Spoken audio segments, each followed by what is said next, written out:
You, John Fitzgerald Kennedy, do solemnly swear. I, John Fitzgerald Kennedy, do solemnly swear.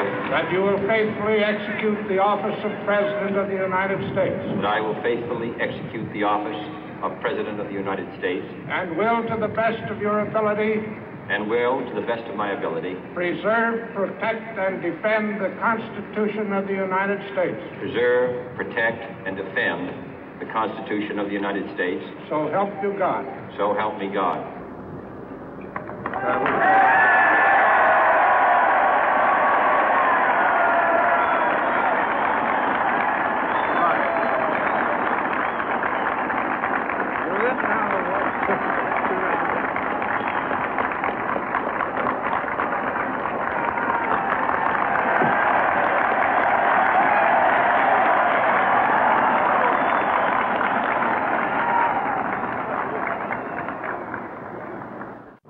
Vice President Johnson, Mr. Speaker, Mr. Chief Justice, President Eisenhower, Vice President Nixon, President Truman, Reverend clergy, fellow citizens. We observe today not a victory of party, but a celebration of freedom, symbolizing an end as well as a beginning, signifying renewal as well as change. For I have sworn before you and Almighty God the same solemn oath our forebears prescribed nearly a century and 3/4 ago. The world is very different now, for man holds in his mortal hands the power to abolish all forms of human poverty and all forms of human life. And yet the same revolutionary beliefs for which our forebears fought are still at issue around the globe. The belief that the rights of man come not from the generosity of the state, but from the hand of God. We dare not forget today that we are the heirs of that first revolution. Let the word go forth from this time and place to friend and foe alike that the torch has been passed to a new generation of Americans born in this century, tempered by war, disciplined by a hard and bitter peace, proud of our ancient heritage, and unwilling to witness or permit the slow undoing of those human rights to which this nation has always been committed and to which we are committed today at home and around the world.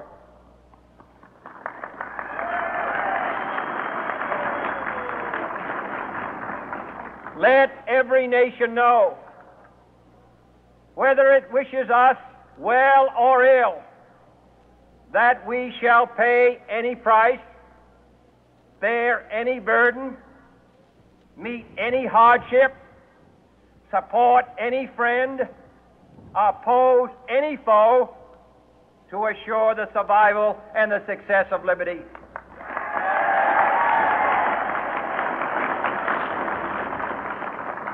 This much we pledge and more.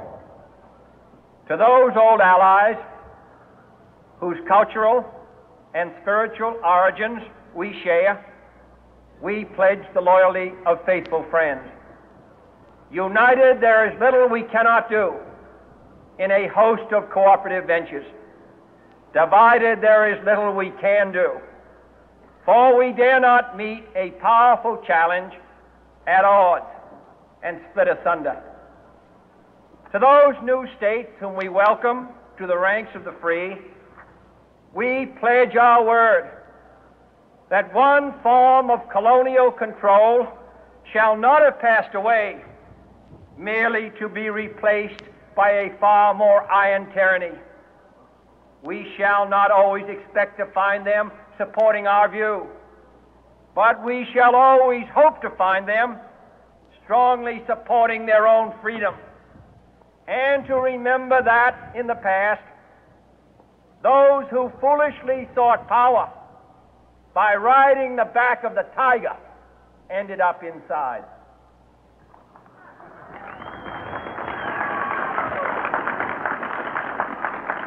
To those people in the huts and villages of half the globe struggling to break the bonds of mass misery, we pledge our best efforts to help them help themselves for whatever period is required, not because the communists may be doing it, not because we seek their votes, but because it is right.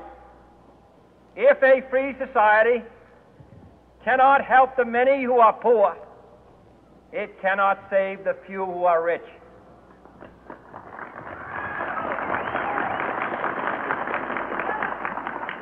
To our sister republics south of our border, we offer a special pledge to convert our good words into good deeds, in a new alliance for progress, to assist free men and free governments in casting off the chains of poverty.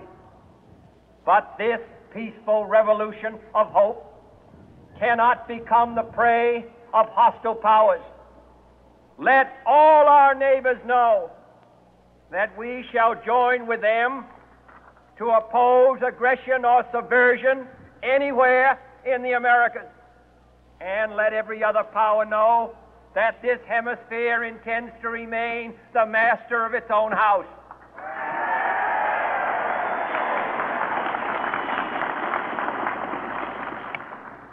To that world assembly of sovereign states, the United Nations, our last best hope, in an age where the instruments of war have far outpaced the instruments of peace, we renew our pledge of support to prevent it from becoming merely a forum for invective, to strengthen its shield of the new and the weak, and to enlarge the area in which its writ may run. Finally, to those nations who would make themselves our adversary, we offer not a pledge, but a request that both sides begin anew the quest for peace. Before the dark powers of destruction, unleashed by science, engulf all humanity in planned or accidental self-destruction, we dare not tempt them with weakness, for only when our arms are sufficient beyond doubt can we be certain beyond doubt that they will never be employed. But neither can two great and powerful groups of nations take comfort from our present course, both sides overburdened by the cost of modern weapons, both rightly alarmed by the steady spread of the deadly atom, yet both racing to alter that uncertain balance of terror that stays the hand of mankind's final war. So let us begin anew, remembering on both sides that civility is not a sign of weakness, and sincerity is always subject to proof. Let us never negotiate out of fear, but let us never fear to negotiate.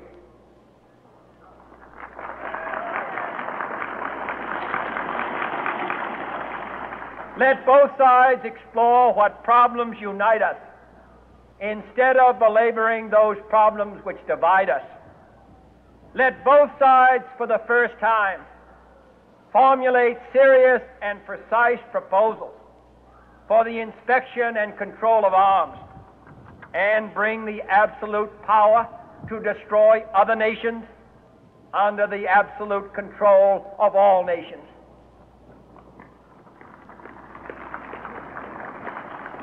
Let both sides seek to invoke the wonders of science instead of its terrors. Together, let us explore the stars, conquer the deserts, eradicate disease, tap the ocean depth, and encourage the arts and commerce. Let both sides unite to heed in all corners of the earth the command of Isaiah to undo the heavy burden and let the oppressed go free.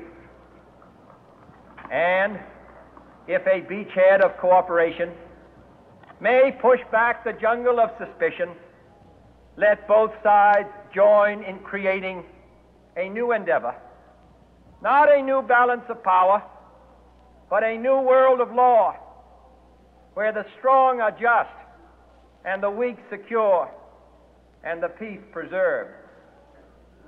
All this will not be finished in the first 100 days, nor will it be finished in the first 1,000 days, nor in the life of this administration, nor even perhaps in our lifetime on this planet.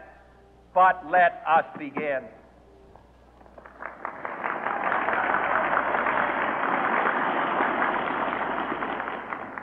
In your hands, my fellow citizens, more than mine, will rest the final success or failure of our course. Since this country was founded, each generation of Americans has been summoned to give testimony to its national loyalty. The graves of young Americans who answered the call to service surround the globe. Now the trumpet summons us again, not as a call to bear arms, though arms we need, not as a call to battle, though in battle we are, but a call to bear the burden of a long twilight struggle, year in and year out, rejoicing in hope, patient in tribulation, a struggle against the common enemies of man, tyranny, poverty, disease, and war itself. Can we forge against these enemies a grand and global alliance, north and south, east and west, that can assure a more fruitful life for all mankind? Will you join in that historic effort?